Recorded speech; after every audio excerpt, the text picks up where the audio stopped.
Hello, and welcome to my channel. My name is Teacher Erica, and today we are going to review subject pronouns, the verb to be, and then we're going to practice. So first, subject pronouns.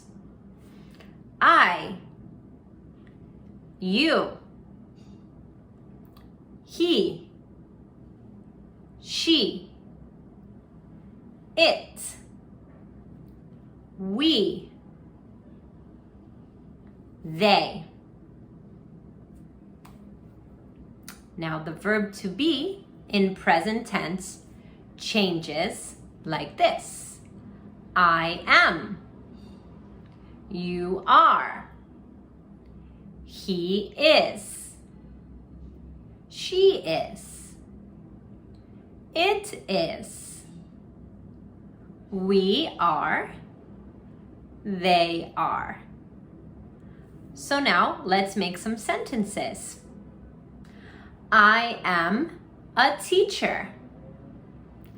You are a student. He is a boy.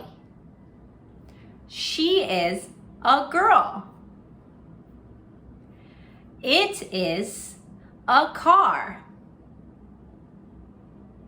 We are people.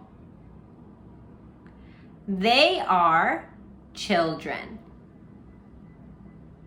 Keep on practicing.